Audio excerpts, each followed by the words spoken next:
Boa noite, senhoras e senhores. Espero que todos estejam muito bem, em absoluta paz e justiça. Partimos hoje para mais um episódio do nosso projeto, do nosso estudo coletivo, intitulado A História da Luz. No atual momento, desenvolvemos a temática dos arcanos maiores do tarô. Essa é uma temática propositadamente deixada para esse momento, pois ela pede, de certa forma, um conhecimento prévio a respeito de ciências sagradas, caminho iniciático, ordens, para que o todo seja apreendido e também aprendido da melhor forma possível. Essa caminhada ela não se dá de uma forma aleatória, ela necessariamente, como eu acabo de dizer, ela precisa deste nosso conhecimento prévio. Né?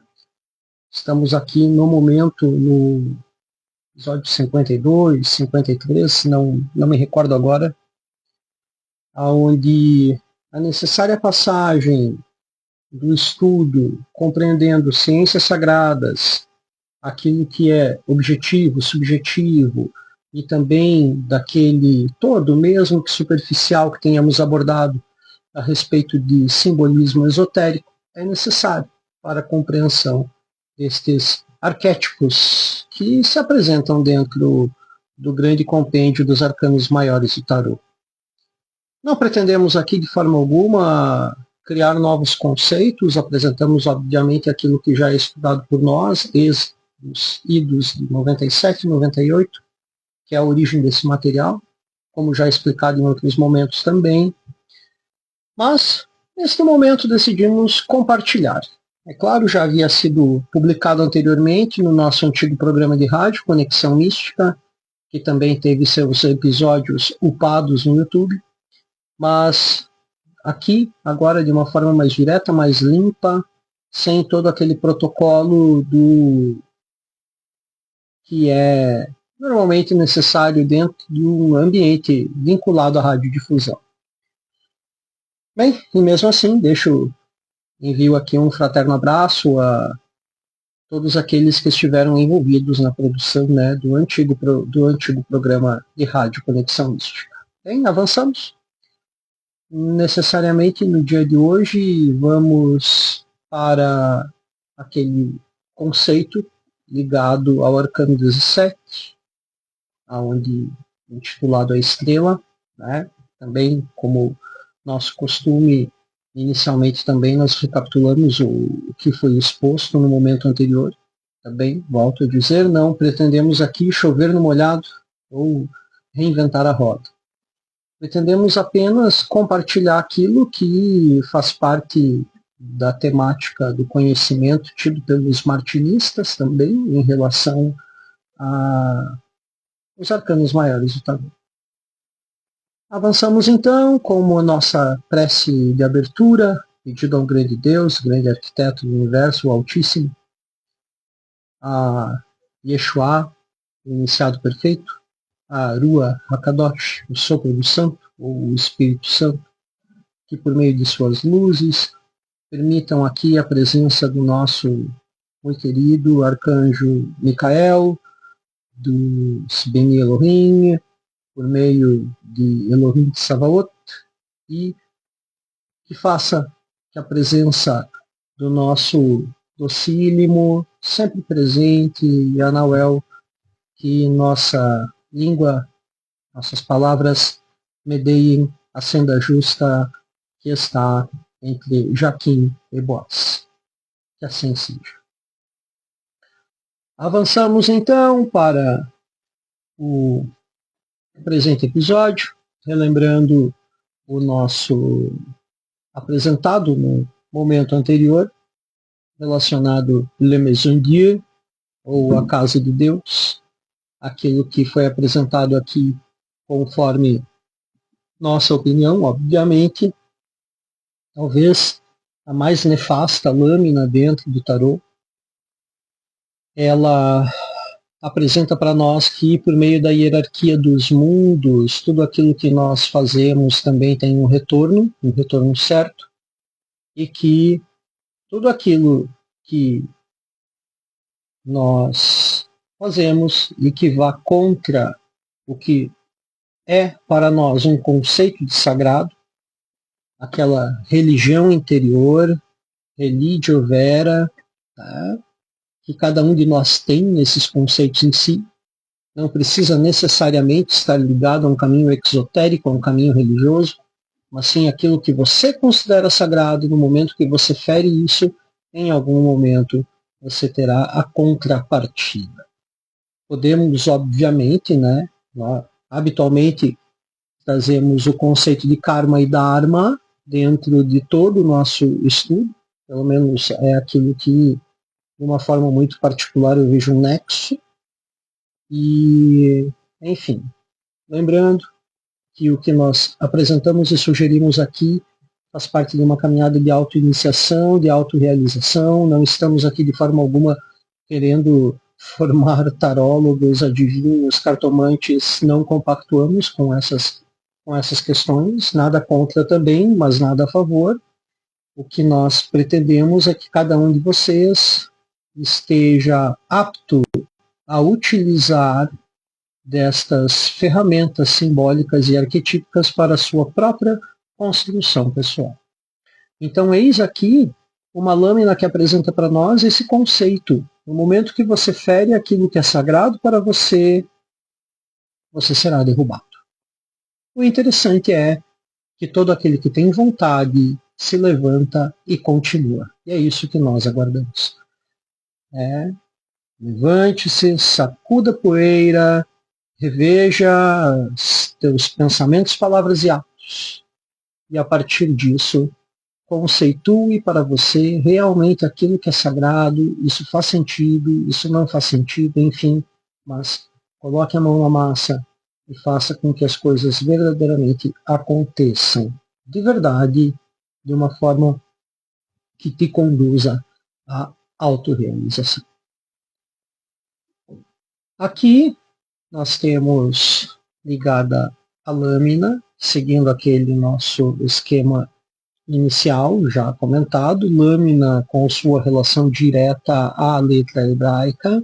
Aqui Ain, a letra ligada zodiacalmente ao Capricórnio, onde o seu dom seria o irar, mas a ira na questão como transformação. Uma ira onde te leva a um momento determinante e que a transformação é necessária, a transmutação é necessária. Lembrando, né, também que aqui a representação hieroglífica dela é os dois olhos, os nervos ópticos e aqui aquilo que nós consideramos como um lobo cerebral ou o próprio cérebro ou o próprio corpo. Tá? A representação dela é o olho. Também é o ouro. Né? Se for o ouro que eu consigo fazer uma relação e que até hoje, após tanto tempo observando e tentando compreender da onde que tem o ouro aqui, né, o que eu posso imaginar é o processo de lingotagem do ouro, mas ligado à transmutação. Daí faz sentido. Ouro como transmutação, sim, daí faz sentido. O Sinorot, ligado a esta lâmina, é aquele que, dentro desta, como já comentei inúmeras vezes também, aquilo que faz sentido para mim, aonde nós podemos observar que existe dentro da tradição cabalística e também das fraternidades iniciáticas inúmeras visões a respeito dos caminhos, o que eu considero o mais coerente com o que eu já avaliei é este aqui. Temos uma outra versão também, para deixar bem claro, não é aquela sugerida ou utilizada pela Golden Dawn. Eu acho ela, não compactuo com essa visão. Aquela que a outra opção, talvez lá no final a gente possa conversar sobre isso, mas de momento é essa que eu acho mais coerente e que, no caso ligado à Torre e Ain, nós temos este caminho que vai do Tiferet até Hod, onde temos o caminho da beleza e que nos conduz até a glória. Temos também aqui, poderíamos utilizar, né, aquela visão em relação a vícios entre o orgulho e a preguiça. Tá? Bem, avancemos então no estudo de hoje. Vamos agora para o arcano 17, Letoai.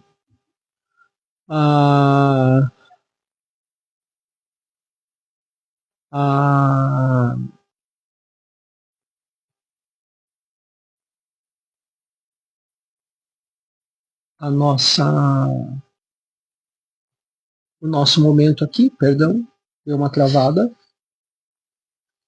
A estrela, a nossa observação objetiva, simbólica, que é aquela que parte aqui do nosso início, uma estrela grande e 7 estrelas menores no céu. Uma mulher com 2 jarros derrama em um lado conteúdo destes vasos. Solo, vegetação e um pássaro formam o fundo da imagem.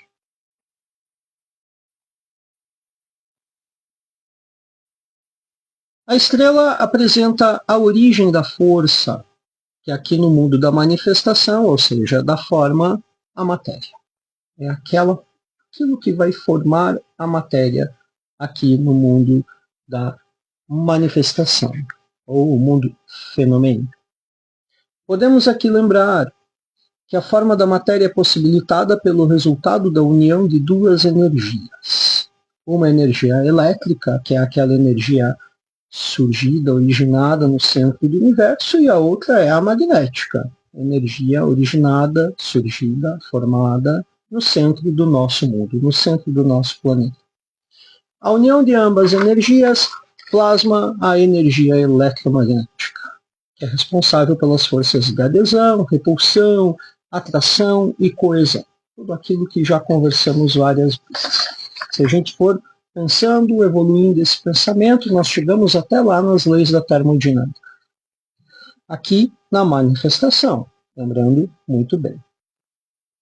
O tarô, ele apresenta para nós um mundo que não é somente o mundo da manifestação.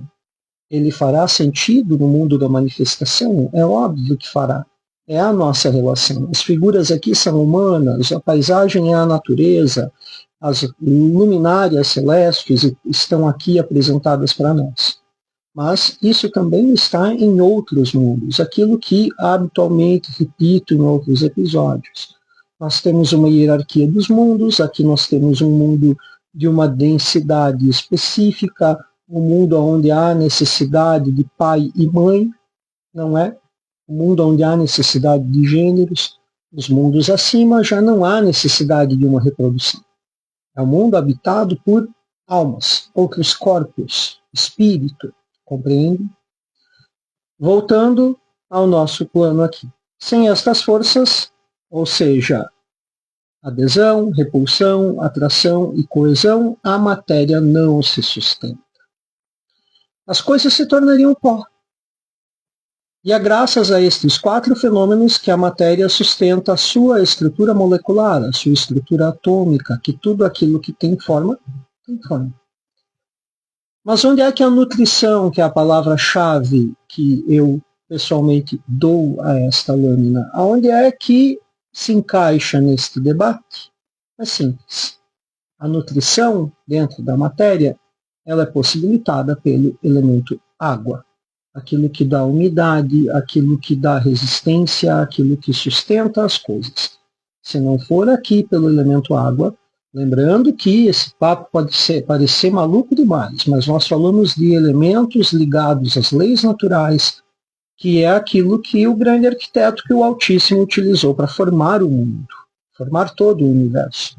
Utilizou-se de elementos, utilizou-se de leis naturais, utilizou-se de princípios, como as emanações, as 10 emanações divinas, as 22 letras hebraicas, tudo isso para formar o mundo. Lá nas letras hebraicas nós temos Mem, que é a água primordial.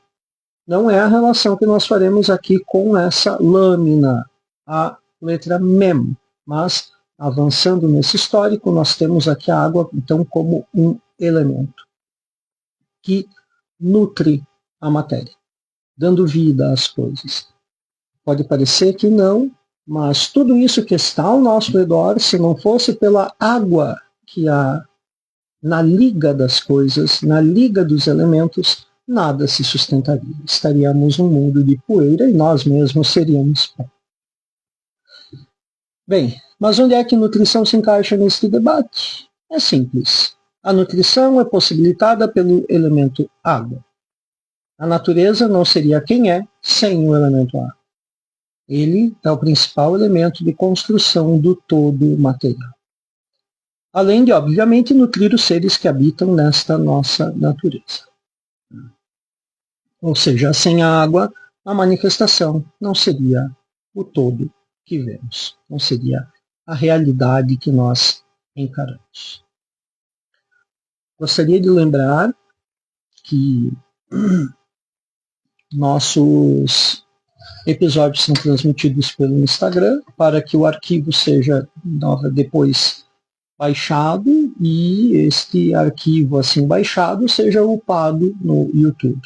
Então, evitamos as pessoalidades, evitamos a interação. Mais tarde, em alguns episódios futuros, nós faremos um momento de perguntas e respostas. Então, qualquer um de vocês que faça perguntas durante o episódio, eu peço desculpas por não respondê-las, para não quebrar essa nossa meta. Não me importa em responder perguntas depois, né? Sou sempre muito acessível a qualquer um. Fico muito feliz, né, em interagir, mas também trazendo um adendo aqui. Qualquer dúvida, nós temos lá no início dos nossos episódios, um episódio que fala sobre a nossa bibliografia básica utilizada na construção do projeto A História da Luz. Tá? Temos muita coisa, né, faremos, estou devendo aí para todos os senhores e senhoras.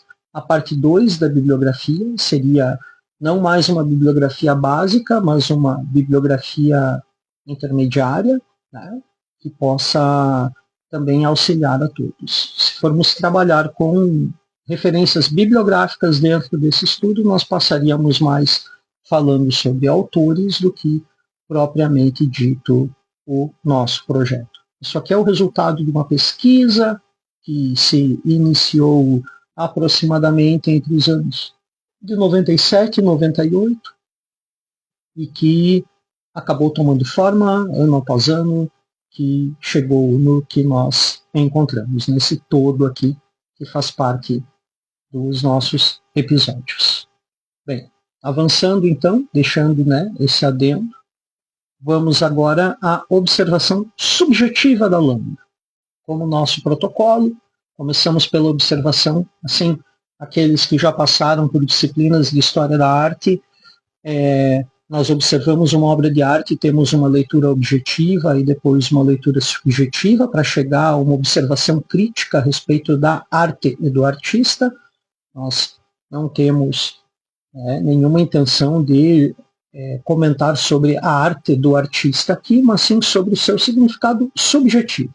Normalmente vocês estão acostumados, começamos pela leitura objetiva, né? Uma mulher, cabelos soltos, 2 jarros, soltando água num lado, natureza e estrelas no céu. Agora vamos para a parte subjetiva da lâmina, obviamente dentro do nosso olhar. A estrela originadora do todo é cercada pelas 7 estrelas que ornam os nossos céus. Ah, mas, Rafael, nós temos no céu muito mais do que 7 estrelas. Sim, mas nós estamos falando aqui dos 7 planetas da astrologia antiga.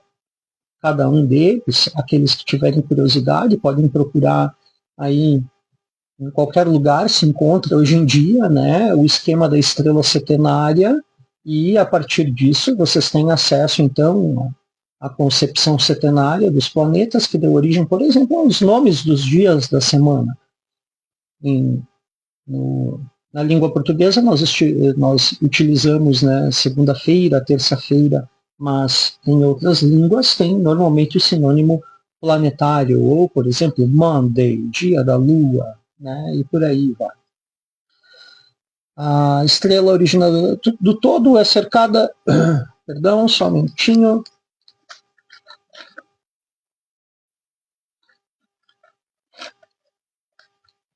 É cercada pelas 7 estrelas que ornam nossos céus. Este equilíbrio de força e forma, de acima e abaixo, permite que nossa natureza manifeste aqui neste mundo o elemento água, elemento nutridor e construtor do todo material. Os dois jarros representam a duplicidade energética que originam as coisas que rodeiam, as coisas que fazem parte da matéria. Podemos conceituar aqui força e forma. Podemos conceituar aqui eletricidade e eletromagnetismo. Podemos colocar aqui a dualidade que está na natureza, que está nas letras hebraicas. Muitas coisas ajudam a formar o todo. E é a partir de dualidades que as coisas se equilibram, elas chegam à harmonia. A letra que é utilizada como referência é esta aqui, P ou Fê, que ela nos leva aí, tem um erro de grafia aqui no arquivo, peço desculpas, tá? Domínio e escravidão. A 17ª letra do alfabeto hebraico é ela, é Fê. Letra dupla, que tem sua forma vinda da boca aberta com a língua de perfil. Sua duplicidade aponta domínio e escravidão. Aqui, no arcano, remetendo à duplicidade, à dualidade. Por exemplo, aquilo que eu acabo de comentar, energia elétrica, energia magnética, que originam aqui para nós o nosso muito querido eletromagnetismo.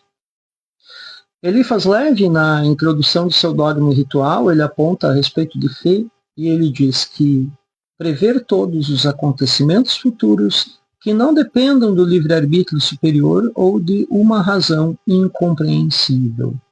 Então, esta situação toda pode auxiliar bastante nas nossas meditações e de que forma? Aonde nós vemos domínio e escravidão? Aonde que nós enxergamos essa dualidade? Habitualmente trago aqui a situação dos vícios, os demônios da era moderna.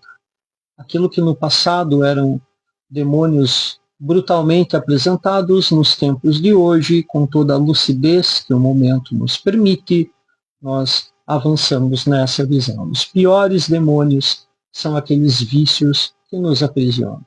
E estamos falando aqui, sim, dos 7 vícios clássicos, porque é a partir deles que nós nutrimos as animosidades, nossa e contra nós. O caminho, o Sinorot, apresentado, ele já começa a ter uma transição para as tríades inferiores, né, onde nós teremos Yesod e Hod, por meio deste caminho. Né? Então, nós podemos colocar aqui a palavra nutrição entre o fundamento e a glória, ou entre a avareza e a preguiça, entre várias situações que estão aqui no nosso cotidiano. O que nos nutre? Aqui, na relação corpo, nós temos baixo ventre e suprarrenais. Então, mexe com a nossa adrenalina, mexe com o nosso equilíbrio. São muitas coisas que nós podemos colocar aí na balança quando essa lâmina, então, se apresentar aí no meio dos seus estudos. Bem, esta é a lâmina do dia. Este é o nosso episódio de hoje. Nós somos sempre muito gratos a todos que estão aí presentes, que fazem parte do nosso cotidiano também. Nós temos uma grande alegria em auxiliar, se alguém vai utilizar o fruto desses nossos estudos para alguma coisa, não sabemos, mas nós estamos aqui utilizando de um dos princípios da permacultura, que é o compartilhar o excedente. Estamos aí compartilhando. Um agradecimento, novamente digo, a cada um de vocês que nos prestigiou hoje. Espero que aqueles que desejarem busquem os episódios anteriores. Ao desejarem também, compartilhem o nosso projeto com aquelas mentes afins.